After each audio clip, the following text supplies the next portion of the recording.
Hello, everybody, and welcome back to World of Warships Legends. My name is Spartan Elite 43, and tonight we are taking our very first look at the brand new Tier 8 French destroyer Marceau. Now, remember, this is a rental. Things are subject to change. Also, it's temporary, meaning if you get the ship, you will be getting it taken from you before it releases into the game. Okay? Keep that in mind. All right, now what are we running? We are running Louis Violet with William Sims and Eric Bay as our inspirations. We have Quick Fix, Go All Out, Perceptive, and Sidestep, as well as Unstoppable as our commander perks. As far as the loadout, we are running the Aiming Systems Mod 1. We are running Propulsion Mod 2. We are running Concealment System Mod, and we are running Gunfire Control System Mod 2. Now, you could, if you wanted to get a little bit extra range and whatnot, go for the Epic Mod, but we don't need to do that. Just showing off the ship. All right. Now, we do have Engine Boost. We have a heal, which is massive, and we also have defensive AA. I'm not going to lie, I don't do a very good job of using my defensive AA in the battle that you're going to see. When it definitely would have come in handy, but I had my hands full, and you'll see I got a crazy match for you guys to enjoy. But we are running the Epic Battle Booster for a little bit of extra speed, as well as range, and getting our cooldown time reduced on all of our consumables. So keep that in mind. Italian Unity camo, or Italian Unity flag, because if you squint just right, looks like a Spartan helmet. And then the Type 9 camo that will either come with the ship or it will end up being a historical camo that you can unlock. One or the other. Survivability with this build, 25,100 hit points, and you want that kind of health, which is why we're running William Sims, so that we get a little bit more hit points, because you're going to be open water gunboating all the time in this thing. This is a open water gunboat. Torpedoes are there solely as a defensive measure / like catching people off guard, but generally speaking, you're going to be using the guns for all of your damage in this ship. Artillery, we have 127 millimeter 54 caliber MLE 1948s. You get 8 of those, reaching out to 12.7 kilometers with this build with a reload of 4 seconds. 180 degree turn time, fantastic, 6 seconds. HE shell maximum damage of 1850 with a 7% chance to set fires, and AP shell maximum damage of 2450. Now, I will say this, the AP on this ship is deceptively good for the size. So if you get broadsides, whether it be cruisers or battleships, upper side plating, superstructure, that sort of thing. If you're close enough to a cruiser, you can absolutely citadel them, but generally speaking, you're going to be aiming for above the belt. You want to hit upper side plating, superstructure, get as many pins as possible, because this AP is sneakily good. So you get some fires, then switch to the AP, get some of those nasty pins. We'll showcase a little bit of that in this one. Torpedoes. You have 550 millimeter Lance torpilles, whatever you want to call it. I don't speak French. But you have 12 of them. You have a triple launcher. We have 2 triple launchers on either side of the ship, meaning that both sides of the ship are capable of launching torpedoes. But again, biggest problem with these is 6-kilometer range, so they are very defensive. They don't even hit that hard, considering they're 550 millimeters. You'd expect them to be a little bit harder hitting, but they really don't hit that hard. So reload time's 150 seconds, so not terrible there, but not great. It's 2 minutes. And then maximum damage 14,833. Again, not that great considering they're 550 millimeter torpedoes. The detectability by sea is 1.5 kilometers. Torpedo range 6 kilometers. That is the problem. And their speed is only 60 knots, so not even particularly quick. They're pretty mid-tier when it comes to speed, and then their range is god-awful, as you'd expect. This is a gunboat. Keep that in mind. Torpedoes are there, but gunboat. AA defense is surprisingly good on this thing, and we'll showcase that in a grand way in the match that we're going to be fighting in. 20 millimeter 70 caliber Oerlikon Mark 24s. You get 8 of those doing 24 damage per second, but only out to 2 kilometers. Then you have the 40 millimeter 56 caliber Bofors Mark I. You get 4 of those, doing 23 damage per second, reaching out to 3.5 kilometers. Then you have the 40 millimeter 56 caliber Bofors Mark II. You got 12 of those, doing 48 damage per second, reaching out to 3.5 kilometers. And then you have the 127 millimeter 54 caliber MLE 1948 dual purpose main guns. You get 8 of those, doing 63 damage per second, reaching out to 5.2. So you have a lot of AA, but a lot of it is close range. There's not a lot of DPM there, but for a destroyer, it's not too bad. Plus, you have defensive AA, so if you get a chance, you can use that, boost the amount of DPS that you get, and you'll be shooting down some planes with this. Plus, it's very, very fast, very agile, so it can dodge a lot of torpedoes and bombs and stuff from the carriers. Maneuverability, 45.3 knots of maximum speed with a 740 meter turning circle. So what that is, 5.3 second rudder shift as well. You can get the rudder shift down if you want. Honestly, the rudder shift isn't the problem, it's the turning. Okay, so this ship is pretty agile when you need to change direction quickly, doesn't do so well when you need to complete a turn. So when you're going full into a turn, it seems to take a while. So keep that in mind. But part of that is you're going so god darn fast, all right? Just think about it. You're literally Tokyo drifting a freaking destroyer. Concealment is a little bit sus, but currently 5.7 base with this build, with a 5.5 kilometer a 3 kilometer detectability by air, and a 2 kilometer as always guaranteed, and 2.6 kilometer smoke firing penalty. Of course, you rarely ever get to use your smoke because you don't have smoke. Okay? But the reason I say detectability by sea is 5.7, but it's sus, is because if you're using go all out, as soon as you go into your engine boost, that gets down to, I want to say it's like 5.4 kilometers. So a little bit of a cheat there, but it's really good. For when you consider the firepower, the speed, and the fact that this thing is this is a nightmare. For destroyers, for cruisers, for battleships, this ship will be a nightmare. In the right hands, this ship is disgusting. All right, I'm not saying I'm the right hands, but I've had a lot of fun in it so far. 4 battles, 4 wins. Does that tell you what you need to know about this ship? Now, of these 4 battles, 3 of them have been complete blowouts. And again, that goes down to the fact that I am doing my job as a destroyer. Unfortunately, I don't have the ability to go out there and showcase like ridiculous games all that often at these higher tiers, just because the games end so quickly. When one team starts to get ahead, they tend to just dominate from there. It's very hard to bring that back. However, we got a fun game for you guys to show for this thing. But as you can see, main gun accuracy 53%, so pretty nasty. But again, we're not that far away. Torpedo accuracy is only 7%. And that should be higher, but again, they're not fast, and that's the problem. Like, when you try to get into torpedo range with this thing, you need people to chase you. That's when you hit people with torpedoes with this thing. Same thing with the Kleber. If you're used to the Kleber, it's same thing. Like, if you get people to chase you, that's when you're going to score those torpedo hits. And we've landed a few, but it's very few and far between. Most of our damage has come from gunfights, and this thing is a terror on the seas. I'm telling you. Average damage 84,000 with a average 1.8 warships killed. So we're almost killing 2 ships every single battle that we've taken this thing out. Again, small sample size, but aircraft destroyed 5.3. We've only been up against aircraft twice, and only once did we actually have to fight aircraft. So that kind of gives you an idea. XP, though, 2,542. That's pretty disgusting. But again, it's a destroyer. You're going to have a high XP in a destroyer if you know what the heck you're doing. Spotting, 2.3 average. Damage upon my spotting, as you can see, not ideal. I would prefer to have my teammates actually do some damage to the things that I spot. But part of that is just that I'm getting out there ahead of everybody and just being an absolute nuisance for the enemy team. And then the potential damage, 573,000, which is pretty solid for a destroyer, but it just shows that like people are shooting at me because I'm just out here gunboating. Okay.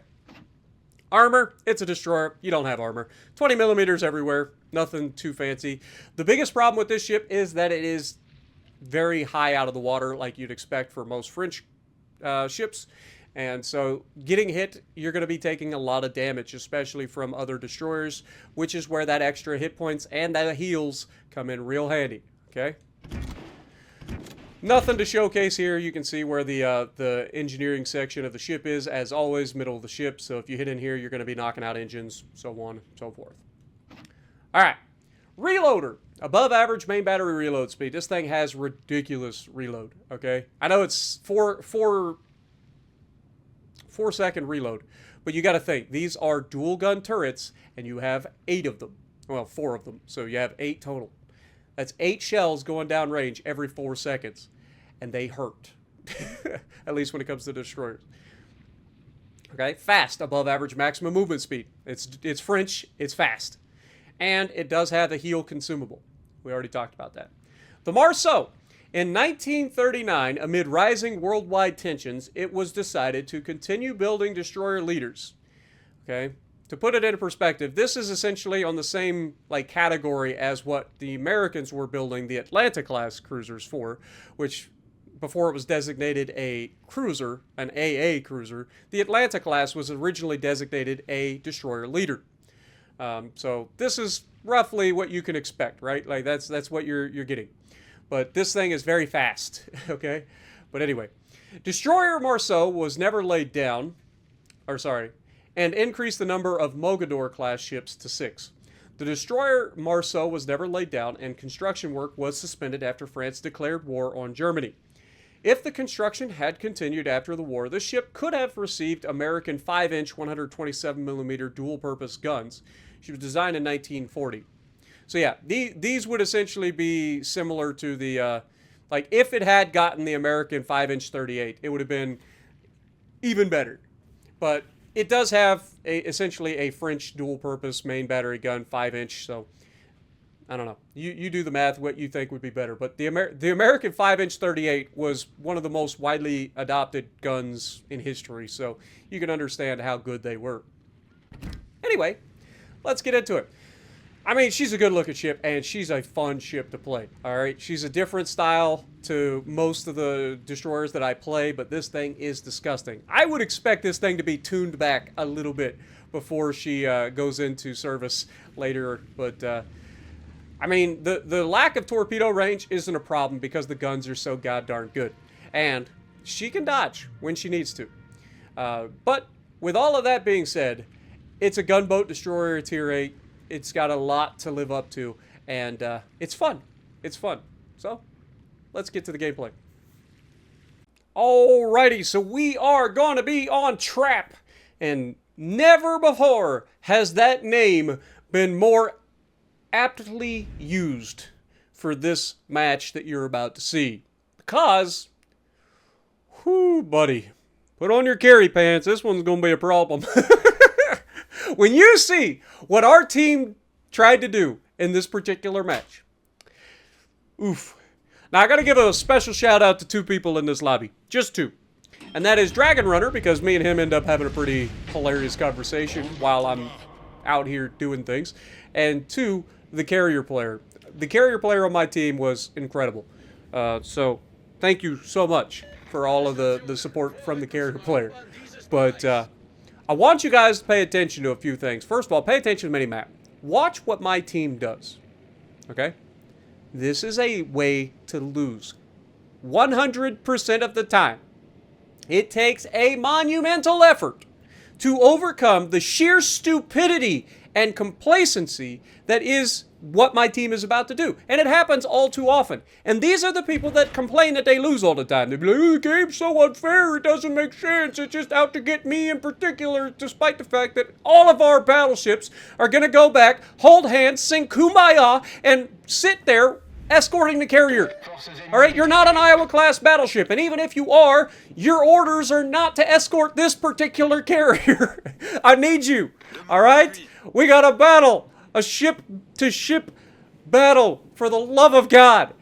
Oh, okay, now that the rant's over, let's get out here and do our job, shall we? Now, first things first, you're going to see our carriers immediately going out. He's spotting. He's trying to attack people.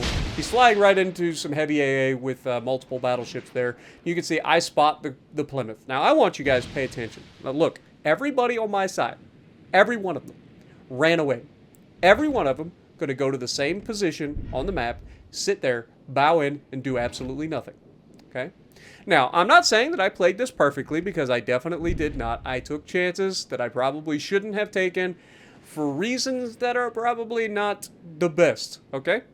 Just throwing that out there. I'm not one without fault. Okay? He who is without sin cast the first stone. I can't throw a stone, because let's be honest, I'm just human. But I'm trying to make content, and boy howdy did this turn into some content. So I hope you guys are ready, because this one's going to get juicy. All right.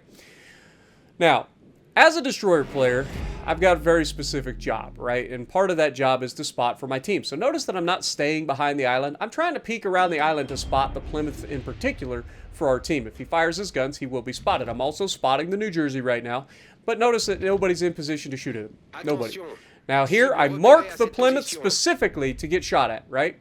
But given because nobody's in position, they're all going to be in a situation where they can't really do anything. Now here, I take shots at the Plymouth, completely forgetting the fact that there is a battleship out on my left. Not that I forgot about him, I just didn't expect him, A, to be able to shoot me, and B, be accurate, because it's an average battleship captain.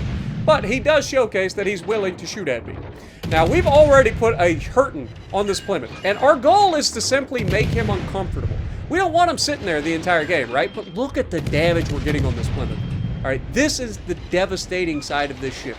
This ship is nasty. Not only have we gotten pins with the AP, but we've also gotten pins with the HE. Now, here's where I screw the pooch. Now, this New Jersey is loaded. I start turning in, trying to dodge, and I hit every one of those shells. Like, that was me running into shells more than it was him being accurate. I turned in, forgetting that, you know, the ship not the best at turning. But I am now in a situation where I am no longer spotted. Am I going to run away because the New Jersey touched me? No. I'm back out here trying to spot for my team. You can see Plymouth has very little hit points, right? We've done our job. We have successfully gotten the Plymouth off his game. Problem is, he survived. And he's going to sit there and continue to be a problem for the remainder, or the majority of the remainder of this game.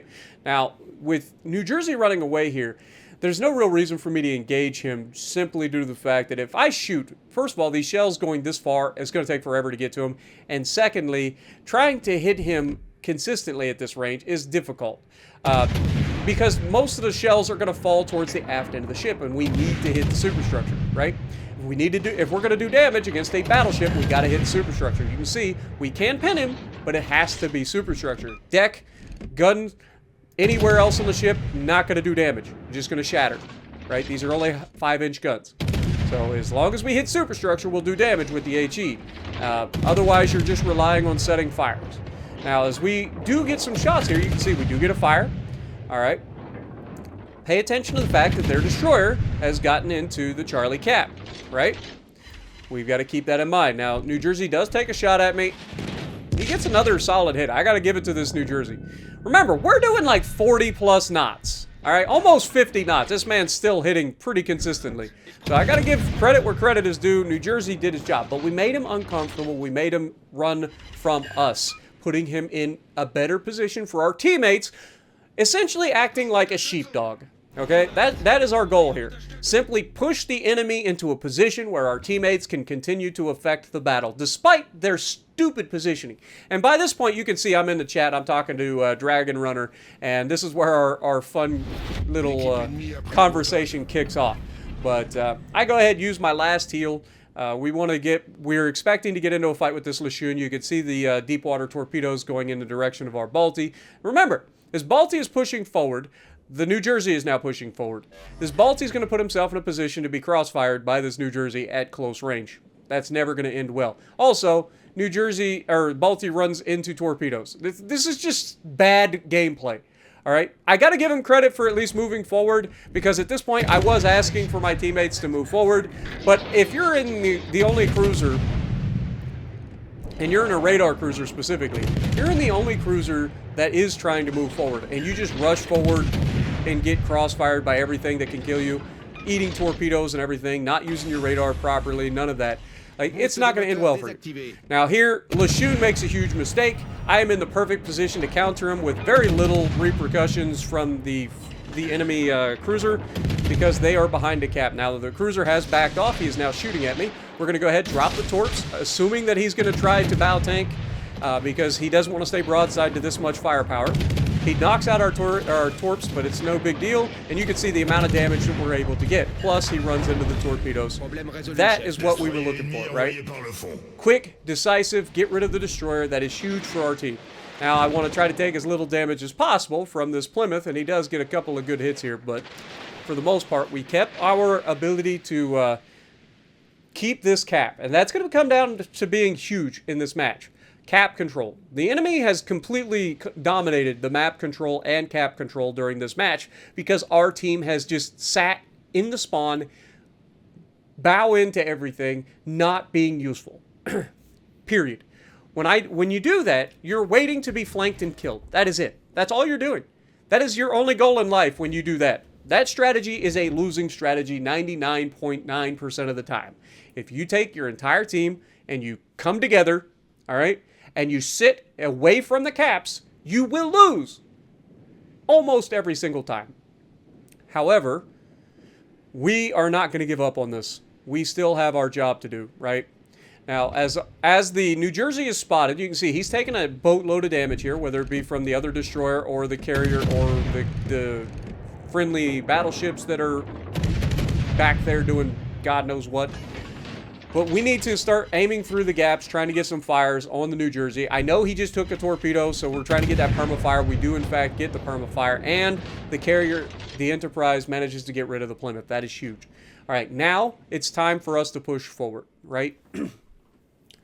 We have to get started. We are on a clock, right? This is the part that a lot of people fail at in destroyer play especially. You are the one that dictates so much in this game, right? The destroyer is so freaking important. Like, it comes down to you to come in and do a lot of the heavy lifting, all right? It isn't always glorious, the destroyer's job, but it will win you games.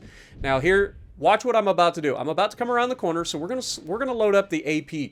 Why? Because we have a broadside battleship, and I need to kill him. I don't want shatters. I don't want any of that. We've got him burning. We just need him gone. So we load up the AP. We go through the broadside of the battleship, getting really good damage. Now here, I'm not gonna lie, I screw up. I use a defensive AA on a catapult fighter from a New Jersey.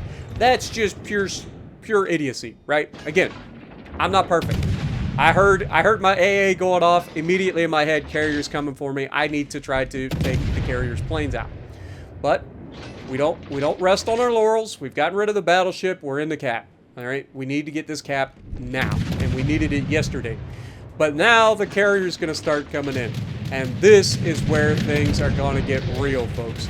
All right, we have to dodge everything. Now, this carrier comes in. He makes a fantastic drop. But we know he had no choice but to dodge the battleship and the island. So we just turned into the torpedo, hoping that it didn't arm. And sure enough, it didn't have time to arm.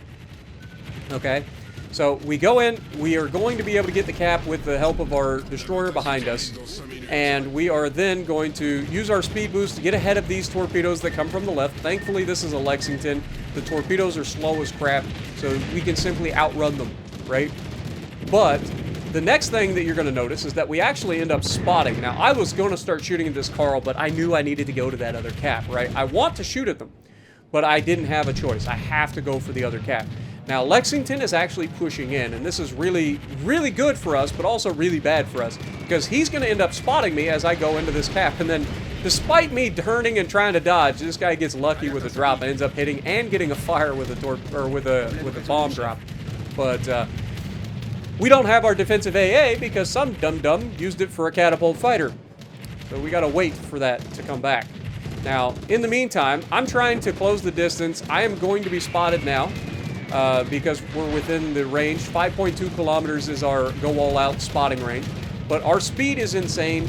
We know that if we get around this corner, we can do some damage to this guy. His secondaries are actually a problem. At this range, his secondaries can absolutely kill me. Remember, we don't have any armor, so any of the secondary hits that he gets is going to be able to kill me.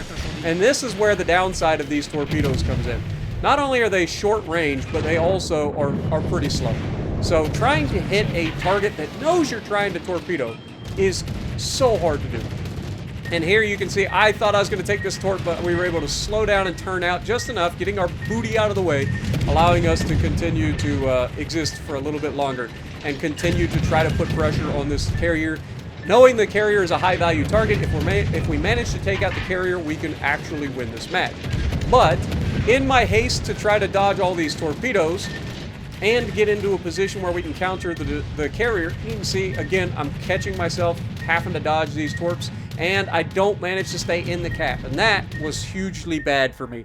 I should have been slower. I should have tried to get into that cap, get that cap completed, and this would have been over 4,000 base XP game if I had gotten that solo cap right there. But we can't sit around and wait. We managed to speed up using our engine boost still. We are able to get out ahead of the enemy carrier drop, and we are going to continue to put pressure on. And you can see I'm getting some good penetrations with the AP, but as he starts to angle away, we have less options for the AP, so we have to switch back to the HE. You can see their battleships, and that was a terrible shot by me. Don't question it. Their battleships are trying to shoot us right now. Okay, they have nothing else to shoot at. Our carrier has done the right thing and got out of there. The destroyer is doing the right thing and capturing the base, right? But in my head, I have to kill this guy. I don't have a choice. This carrier needs to die. Now, I know if I can get a fire, that'll be perfect for us. There's the perma-fire, but I still need to do more damage. So I continue to try and get some more damage. Here, we do not have our ability to have engine boost anymore. So we just have to use the speed of this ship to get out ahead. This is where propulsion mod comes in handy. We have been on the run for so long, but we're getting close, and that's when the Iowa gets 2 shells that perfectly placed to end up taking me out. But remember, we do have the perma-fire going, and we were able to do a lot of damage with the HE there. So can we finish off the carrier? Otherwise, we lose. Fortunately, we do take out the carrier. Right now, I am ecstatic. We have managed to bring this game back. As long as no one does anything incredibly stupid, we win. Right? We got less than 2 minutes to go. We have all the cap control. We have the points lead. As long as our destroyer doesn't do something incredibly stupid, like challenge 2 battleships unnecessarily with no hit points. Foreshadowing? And I was yelling this in the chat. I ain't gonna lie. I was like, dude, get out of there. What are you doing? You're gonna die. And sure enough, he just charges straight in like a moron. Now, again, not saying that the guy is a moron, but this was a very stupid decision in the moment. Clearly demonstrating that he was not paying attention to the points lead. Fortunately, because we had 3 caps, we were able to maintain the points lead with less than 40 seconds to go. But that was an idiotic decision. And again, not hating the player, okay? We're not naming and shaming. We're not hating the player. It's simply, you see it all too often. And the guy is in a division. His div mate has been dead for the entire game in his Bismarck. They should have been communicating. The div mate's not doing anything else. What are they talking about in their division, right? Assuming they're talking. They're in a division. But fortunately for us, the carrier was able to get out of there. He's in no danger of being taken out. We were able to get rid of the carrier, which saves our carrier the hassle. And all we have to do is wait this one out. But man, was this an exciting, unnecessarily exciting match. But Enterprise picking up his high cal right at the very end, which, again, showcases just how much that guy had to do. But 114,000 damage with only 1 torp hit, top of the leaderboard, 3,274 base XP with 3 kills. And the carrier, I had to send him a GG, man.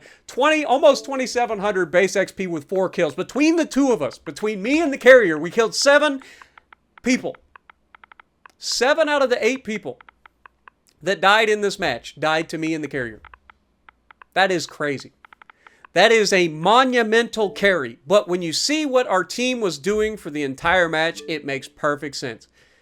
And we had an AFK guy in the Marlboro. So let me know what you guys think down in the comments below. Did you enjoy this? Are you enjoying the test ships? Have you even tried the test ships? So far, I've been having a blast. So let me know what you guys think. And if you like what I'm doing, punch the like button, leave a comment below, subscribe to the channel if you haven't already. And as always, I will see you in the next video.